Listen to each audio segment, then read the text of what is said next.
Pacers struggling in the past couple weeks, cause for concern or just a mid-season slump? Brooke Olzendam joins us to discuss.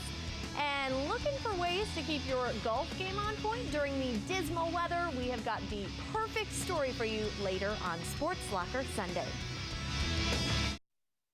We're back here on Sports Locker Sunday. Time to talk about your Indiana Pacers. And who else better to have on the show to break down the blue and gold than Pacers sideline reporter Brooke Olzendam. Thanks for coming in tonight. Always, whenever you guys need me, even on Super Bowl Sunday, I'm here for you. Dedicated. Yes.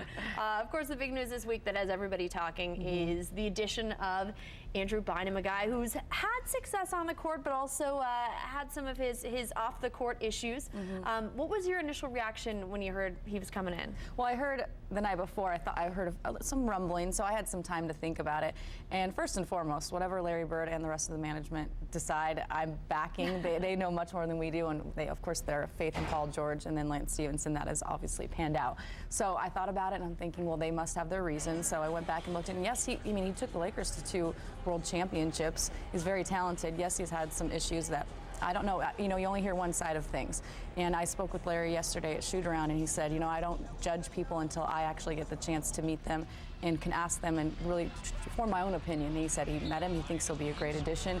And the culture here in Indiana is so strong, and it's really the backbone of this group that I don't think anyone will change it. And if not, it's not going to work with that person. So we'll wait and see, but I'm looking forward to meeting him and kind of seeing how he works with the guys. And he's very talented. And in this group, if you can't get along with this group, then I don't know who you can.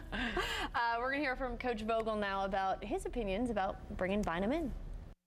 We like to judge people for ourselves, and we know what he can be as a basketball player. We're going to see if he can regain that form, and if he can, you have one of the best centers in the NBA. And now you add him to the mix we already have, and you have 2 of the best centers in the NBA. So the goal here is to ensure ourselves against injury, in terms of adding depth at the center position, which we needed to do, and there's potential to add an all-star level player.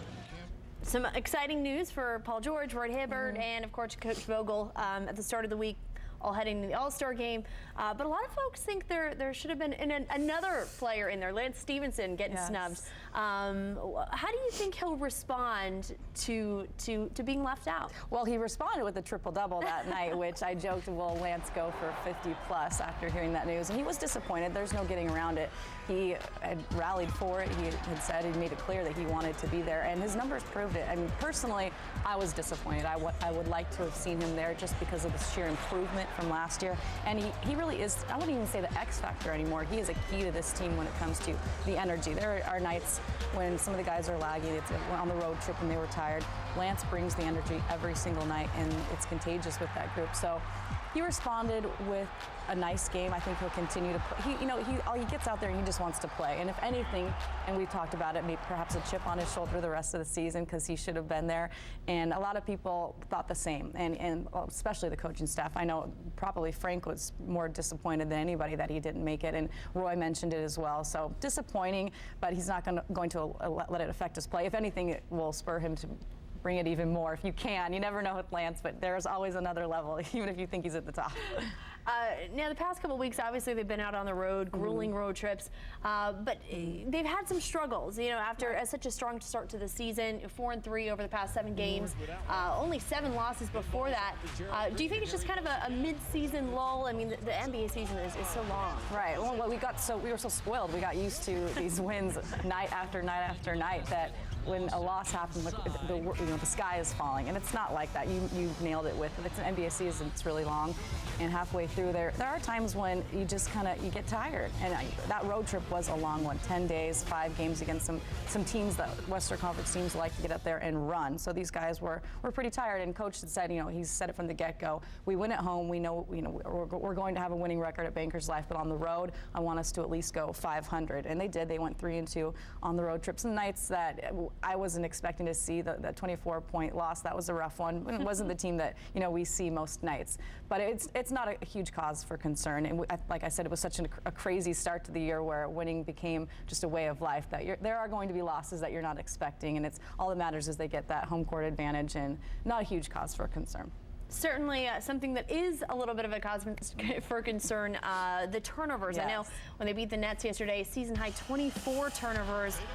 And Larry Bird said, you know, if this team goes down this season, it's because of these turnovers. How important is it to get that taken care of right now? Oh, it's very important, and that's what's so surprising. A team can have a season high and still win a ball game, albeit by 1 point. But it's a huge concern because it affects the momentum. These guys, when they do like to get out and run, the thing about them is they're so unselfish, which most of the time is a very good thing because of the high assist number, and Lance probably number one.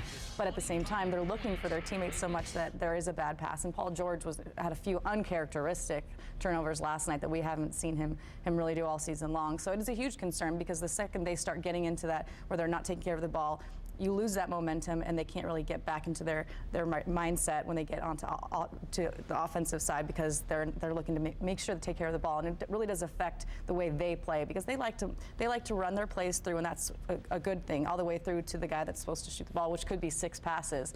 But if they start turning the ball over, you can just sense it. They kind of lose control. And last night, I mean, thank goodness they held on for the win, but it was tough to see. It wasn't a pretty ball game last night. All that matters, they got the win. Yes. All right. Thank you, Brooke, as always, for joining us. Anytime. And we will be back on Sports Locker Sunday. Many people can't wait for the snow to melt so they can get outside and tee off. Coming up next, Sports Director Anthony Calhoun takes a look at what you can do now in the offseason to get your body ready for golf.